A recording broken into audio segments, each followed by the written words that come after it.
இல்லத்தரசி. இவள் வேலை ஏதும் இல்லாதவள். இல்லத்தரசி.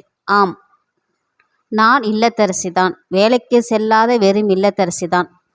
வேலைகள் ஏதுமில்லாத வெறும் இல்லத்தரசிதான். நான் வைத்த போட்டியில் காலை கதிரவனும் தோற்று மாலைக்குள் மயங்கி போகிறான். உதிக்கும் சூரியனை கண்டதில்லை ஒரு நாளும்.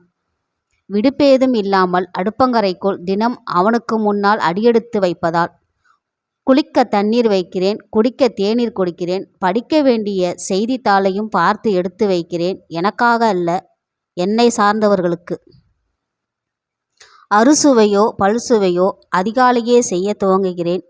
கச்சிதமாய் காலை உணவிட்டு பக்குவமாய் மதிய உணவினை பார்த்து பார்த்து கட்டிவிட்டு கணவனை அலுவலகம் அனுப்பி குழந்தைகளை பள்ளிக்கு அனுப்பி கடிகாரத்தில் மணி பார்க்கிறேன். 10 பல்லிழிக்கிறது. சில நாட்கள் சாப்பிடுகிறேன், பல நாட்கள் மறந்து விடுகிறேன். தனியாய் சாப்பிட பிடிக்காததால் பார்த்து பார்த்து செய்தாலும் பாவம், யாரும் கேட்பதில்லை சாப்பிட்டாயா என்று.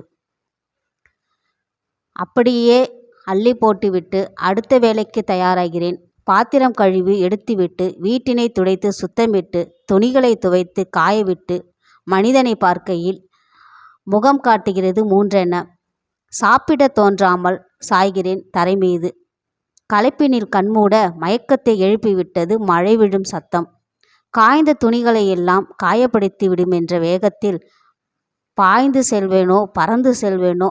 பார்த்திபன் வில்லென அத்தனையும் எடுத்து வந்து பத்திரமாய் வீடு சேர்த்தேன். இங்கிதம் தெரியா கடிகாரம் இப்போது மணி 4 என்றது. அவசரமாய் கிளம்புகிறேன். வந்து சேரும் பிள்ளைகளை அழைத்து வர பள்ளிக்கு. கூட்டி வந்த பிள்ளைகளுக்கு குறிப்பறிந்து எல்லாம் செய்து படிப்பினையும் எடுத்து சொல்லி இடைவெளியில் சமையல் செய்து எட்டி பார்க்கிறேன் வாசல் வந்த கணவனை. அத்தையும் மாமாவையும் அவர் குணமறிந்து கவனித்து இரவு உணவினை இனிதாய் கொடுத்து வரவு செலவினை முழுதாய் தொகுத்து வந்து செய்கிறேன் உறங்கிட. சிந்தொன்று இசைக்கிறது சிங்காரமாய் மணி 12 என்று. கண்களை மூடியதும் காலைகள் விடுகிறது. கனவுகளையும் தாண்டி கண்களுக்குள். ஏனென்றால் வேலைக்கு செல்லாத வெறும் இல்லத்தரசிதான். வேலைகள் ஏதுமில்லாத வெறும் இல்லத்தரசிதான்.